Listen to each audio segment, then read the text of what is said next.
Hello there, friends. It's Jimmy Maverick, and welcome to another edition of the Fantasy Maverick podcast. Now, today we are going to talk about my three favorite players in the top 12 for fantasy football this season. You definitely want to learn that. And we're also going to talk a little bit about regression players, how they are marked in my app, and what players qualify as regression candidates for the upcoming season. So it's very important, so check it out, and here we go.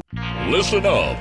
It's time for the Fantasy Maverick podcast, starring the guy who's going to help you win that fantasy championship, Jimmy Maverick.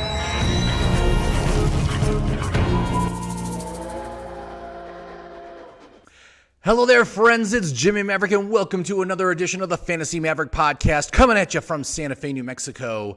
And thanks for tuning in. Hey, I got to tell you, right now I am sitting at 193 subscribers on YouTube, and I would love for this video to kick me over 200 subscribers. That would be fantastic. I would love that. So please, if you haven't done so already, click that subscription button and start following me. I'm going to be doing content at least twice a week, mock drafts, player analysis. So it's totally worth it. Just sign up, check it out, and I very much appreciate it. So help me hit that 200 number, and let's just do it. Let's do it. So the first thing I want to talk about today is yesterday I saw a video, and it was Josh Allen throwing passes to Stephon Diggs. And it's great, right? You know, I mean, it's exciting. It's always exciting to see, these new players get together and stuff. But here's the thing, man. It's almost June, and this is the first time they've been able to play together, because of the pandemic, because of the season and everything, the off season and everything else that's happening, right? So we're only 3 months till kickoff at this point. And, how much time, obviously, the amount of time that these players on new teams are going to have to get established on those teams is much more compressed than it normally is. Diggs should have been working out with Josh Allen in February, but that didn't happen. So here's where we're at. You also hear things around the league, like you were hearing I think it was the general manager of the Atlanta Falcons saying that they still had not been able to do an analysis on Todd Gurley's knee. They don't know how it is.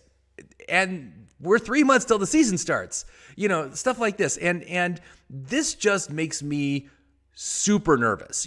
When it comes to players switching teams in the offseason, for me, that's always a downgrade. It's always a downgrade. I downgrade it in my app. It affects their Outlook score. But this season, man, just because of what's happening here during the offseason, I think these guys are even riskier than they normally are.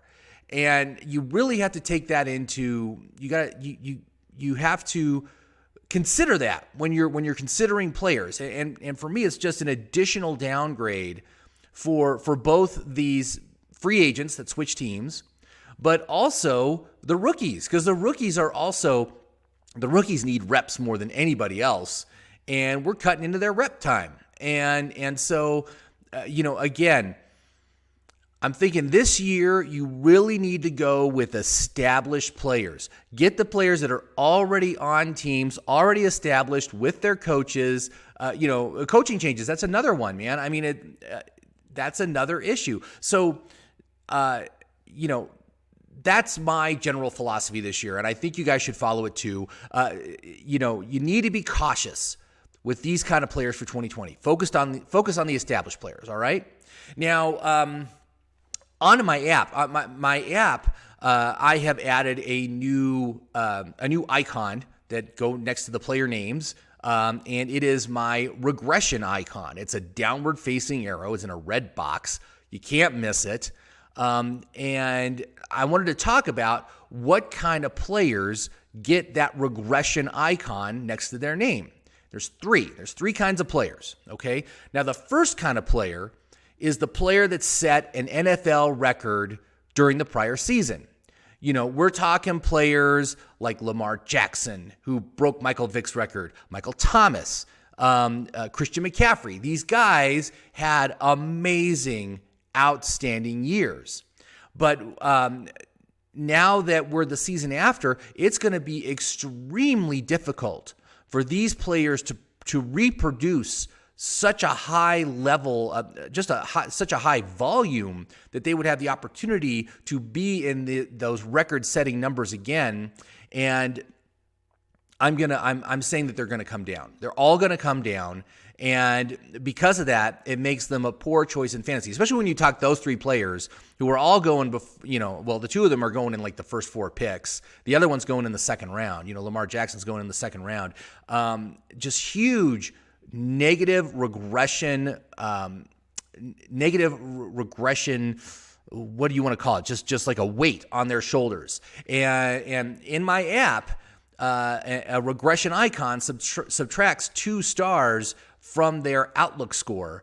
And so it can really take a player from one that I would normally recommend on a normal basis to someone who I don't recommend. And in fact, those 3 players, I am not recommending at all this year. Do not draft them. Don't chase last year's stats is what I'm saying with those guys. Now, the second kind of player that gets the regression icon is a player that was on a contract year last year and had a career best season. Now, examples of this will be players like Derrick Henry, Amari Cooper, Dak Prescott. Okay, those players. They were on their contract year. They had their career best season. They got paid. Now, for the most part, they got paid. Although, like I said, Henry's on the franchise tag, right? Amari Cooper got paid. Dak Prescott is probably going to get paid. I'm thinking it's going to happen. He's just waiting for Mahomes to get his deal first. But regardless, they were contract year players last season. Contract players who I love to draft. I love to draft contract year players, but the thing is, the year after the contract year, I typically hate those players, and I don't want anything to do with them. Again, they are probably going to come down off of those highs. And last year was a special year for them. Things went the right way, and that's great for them, and I'm happy to see that. But this year, don't expect them to do that again. Again, don't chase last year's stats, and that's what it is with those guys. So, my saying is, hungry dogs run faster, and these kind of players are the kind of players that are now well-fed dogs. So they're not right for me for fantasy for this year. Now, next year, they'll be on my radar again. They're not going to have the regression tag next year for the most part, unless something amazing happens this year. But, they will be on my radar for 2021. But for 2020, I don't want them. I really don't want them for this year. Now, the third kind of player is the third kind of player that would get the regression moniker is the kind of player that scores an excessively large number of touchdowns. Okay, touchdowns are such a significant part of fantasy football. One rushing touchdown is equal to 60 rushing yards. Okay, you can take if your running back got like 68 yards in his game and that's it, you'd be like, oh, that sucks. He had a terrible game. But if he had 68 yards and a touchdown, oh, he was great. It was perfect. He got me double-digit points. That's great. Likewise, you see those players that get a really high number of touchdowns relative to their volume, especially in the wide receiver category. Players like Mark Andrews, who got 10 touchdowns, or Jared Cook, who got 9 touchdowns. Those kind of players, when it's a limited volume and they get a ton of touchdowns like that, to me, that screams touchdown-dependent receiver. And when those touchdowns come down, it significantly impacts their fantasy value. And just to give you an example, last year, Travis Kelce, in 2018, he got 10 touchdowns. And last year, I think he got 5 or 6. But that super hurt his value, man. I mean, when you take 4 fewer touchdowns, what you're looking at is probably 4 additional losses for your fantasy team because he did not get a touchdown in those games and therefore put your points ahead of your opponent. it's a significant impact. And those people that took Travis Kelce last year know exactly what I'm talking about. He still had a really good year. He still had 1,200 yards. He still had 6 touchdowns, but he sucked for fantasy, especially the first half of the season when he didn't get any touchdowns. He was just murdering my team. I had him on one team, and he was just murdering my team for the whole first half of the season. Finally, he came back in the second half, but it wasn't enough. That team did not make the playoffs. And I can certainly trace a lot of my close losses to the fact that Kelce ended up with a stat line of like six catches for 60 yards. And even though it was full PPR, your second round pick getting 12 points sucks. It's terrible. So in my app, those are the 3 kind of players that are hit with the regression tag, and you've got to steer clear of those players. Now, occasionally, even with that regression tag, even with that -2 stars to their outlook, that player still has 3 stars on their outlook, which for me is still a recommend. It's a soft recommend, but it's still a recommend. And player like Amari Cooper actually still has 3 stars, even after that regression tag is placed on his name. So, that means he has other factors going for him, other things that are working his way. And so, again, I'm not sure I would end up with Amari Cooper in any of my leagues this year, but he is at least a soft recommend, whereas players like Christian McCaffrey, Lamar Jackson, Michael Thomas are not. I am not recommending those players this year just because the downward pressure on their performance is enormous, and they're going to be a disappointment. They're not going to be worth the pick. That's what we're talking about here. So getting on from that, the reason I bring this up is because what I want to talk about is my 3 favorite players in the first round for this fantasy season.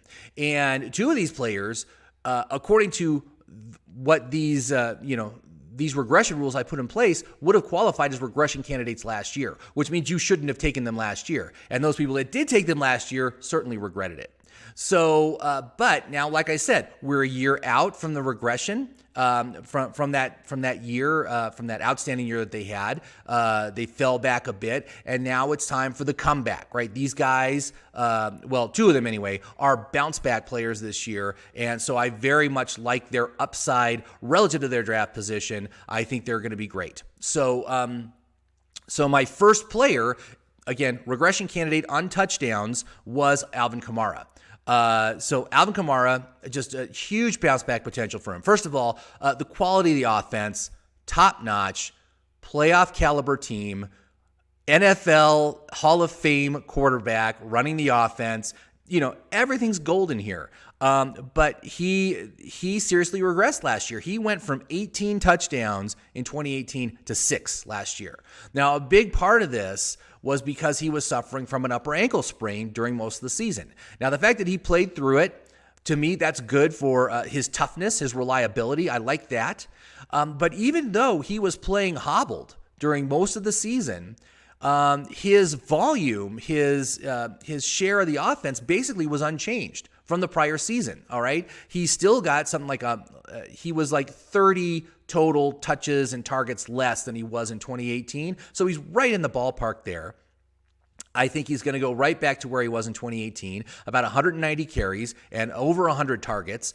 So he's right there at the 300 opportunities with the ball that you want for an elite wide receiver. I don't really consider Latavius Murray much of a threat. Latavius Murray is now over the age of 28. I believe he's 29 this year. So I don't think he is a threat at all. And obviously, everything was Michael Thomas last year. They are going to move away from Thomas to a certain extent. You got Emmanuel Sanders. You got Jared Cook in his second season. And you've got Alvin Kamara back to full health. So I think the ball will be spread around a little bit more. More will come Kamara's way. He is, again, he just scores top notch in all his categories. 5-star outlook, high reliability, very high consistency. And his value rank is, let's see, what do I have him as? I don't have his value rank, but it's top 5, right? So he's a great choice. And the fact that he's coming off 6th is great value, especially when you are in the middle part of the rounds and you're wondering who to take and all the big guys are gone. I think Kamara is fantastic. You'll be able to get him 6th or 7th, maybe 8th if you're lucky. Probably not that late, but I would love to have Alvin Kamara on my team for this fantasy season. So he's my number 3. My number 2 player, another one that would have been tagged with these regression rules from the prior season. He had an NFL record season for a rookie, over 2,000 yards from scrimmage, 15 touchdowns, and it was Saquon Barkley. He was amazing in his rookie year. But last year was a little bit of a different story. Dealing with a high ankle sprain for a good portion of the season. I think he missed a game or 2.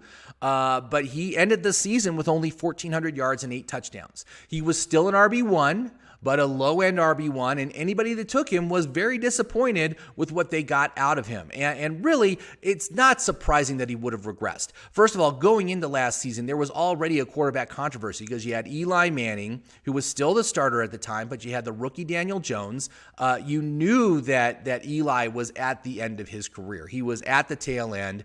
I had no faith that he was going to be able to play the entire season, and he wasn't. He was benched, and it was the Daniel Jones era, and Daniel Jones had a really outstanding rookie season. I think he did very well, and now we're in a situation where this whole offense is going to be better this next year. Also, the offense was riddled with injuries last year. Tons of injuries to key players. You had Sterling Shepard, you had Evan Ingram, you had Golden Tate missing the first part of the season, because he was on suspension. So there was a lot of things working against Saquon last year, but this year, everything is better. We're talking Daniel Jones in year 2. Big jump. I think there's going to be a huge jump in his production for year 2, which is very good, and he will bring down the turnovers, especially the fumbles. That's going to be a point of focus for this fantasy season for this season for Daniel Jones. But they got new blood on the offensive line. They spent a high draft pick to get an elite lineman. Everybody is healthy right now. I think Ingram still has the injury moniker on him, but he should be ready to go for the start of the season. But I think there's all upside available here from what Saquon did last year. So that's why I got the bounce back moniker on him. I think he's going to be great. And for him, again, the fact that he's going second is a gift to the people picking second and third in drafts because you're going to be able to have a shot at him. I think it's going to be a very good year for Saquon Barkley. So let's see here. Now, before I tell you my number 1, I'm going to tell you who is not the number 1, and it's Christian McCaffrey. Christian McCaffrey is not in my top 3. Christian McCaffrey is not even in my top 6. And it's because there's just so much running against him this year that I think that whoever takes Christian McCaffrey first is going to be like the person who took Saquon Barkley first last year. They're just going to be bummed out, and he's not going to perform at the level you expected him to, and he's going to fall back pretty considerably on some key metrics. First of all, he is a regression risk. He set an NFL record. He got 1,000 yards rushing and 1,000 yards passing. He was playing with a rookie quarterback who liked to just dump off short passes to Christian McCaffrey all season long. I mean, even in games where they were getting beat by 40 points, like it was like 40-7, Christian McCaffrey somehow would end up with almost 30 fantasy points because he goes targeted 14 times during the course of this game. And it was, of course, in PPR and half-point PPR, you're making bank on that. But look at what's different this year, okay? Now, first of all, he's coming off the record season, so that's a negative. He got that big fat contract extension, so he's no longer a hungry dog. The dude's well fed. He's a well-fed dog as the number 1 highest paid running back in the NFL. He is getting a new quarterback this year. Teddy Bridgewater, not a rookie. Teddy Bridgewater is very careful with the ball. I feel it's going to be a lower volume pass offense. And they did bring in additional receiving assets. So they got Dede Westbrook there now. They already have DJ Moore. They have Curtis Samuel on a contract year. Curtis Samuel is someone who I very much like this year. You got a new coaching system. So I don't think you can count on Christian McCaffrey being the center of everything in that offense. It's not going to happen this year. They are going to move targets and opportunities away from him. And because of that, that's a lot of downward pressure on his fantasy production. Also, the fact that this team has a Week 13 bye. Week 13, terrible week for fantasy for a bye week. As I talked about in my last episode. So that's also a negative. So guess what? Christian McCaffrey, even though he is my number one value wide receiver, there's so much downside risk, I can't recommend him. He only ranks as a 2-star outlook for this upcoming fantasy season because of all these things working against him. So like I said, stay away from Christian McCaffrey. Just don't take the risk. There's only downside risk here. Even if he's great, even if he has a really good season and he ends up as the number one running back in the NFL, you're going to be happy. You're going to be good with it, but he's not going to do what he did last year. And that's the big thing. He's not going to get the 2,000 yards from scrimmage. It's going to fall back. Touchdowns are going to fall back. Certainly passing volume is going to fall back. And so again, just a huge risk. I would not take Christian McCaffrey this year. So who is my number one? Well, it's a guy who somehow has never won the running back, has never been the number one running back in during his NFL career, which is surprising because he's always been like top 3. But I'm talking about Zeke. Ezekiel Elliott. This offense, I am all in on the Dallas offense this year with the new coaching staff. And I think they're just going to get out of that 8-8 mediocre mud that they were stuck in for years under the old coach. So, you got the addition of CeeDee Lamb to that offense. So it's a fantastic passing offense. How are they going to be able to stack the line against Zeke when you're trying to defend against Amari Cooper and CeeDee Lamb and Michael Gallup and Blake Jarwin? You got those 4 guys, 4 excellent players that are going to be out on the field, spreading things around. That's going to open things up for Zeke. Dak Prescott playing at an extremely high level. Now I would not. I think Dak. I think Dak is playing at an extremely high level, but he has some downside risk this year just because coming off the contract year, and he's probably going to get this big, fat, giant contract before the season starts. But anyway, this offense is going to be. It's going to be great. It's going to be productive. And so, Kellen Moore is still the offensive coordinator, the guy that orchestrated last year's outstanding season, which included 5,000 pass yards for Dak Prescott. But anyway, I think this is the year. This is finally the year that Zeke is going to end the season as the number one running back in the NFL. And so, even if he isn't, though, the dude is a perennial top 3 running back. His floor is so darn high that you're going to be fine. Even if he doesn't do that, you're still going to be totally fine. He to me is like my safest pick in the first round.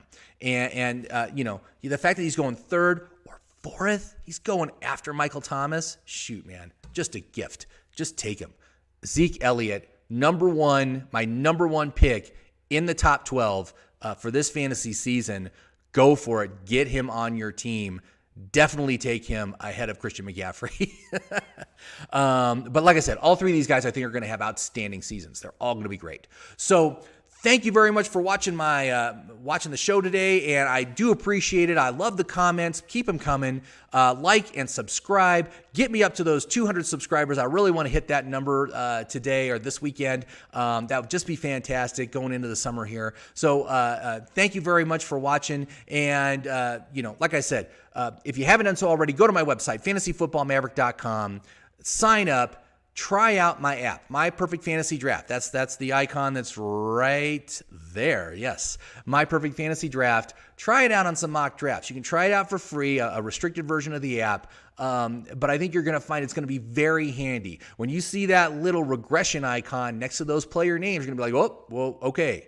There is a big red flashing color right next to that player's name that's telling me not to draft that player. So it just makes it easy to find the best players at each and every round of your draft. So thank you very much for watching. I do appreciate it. And we will talk on Wednesday again. So thank you very much, everybody, and have yourself a fantastic weekend.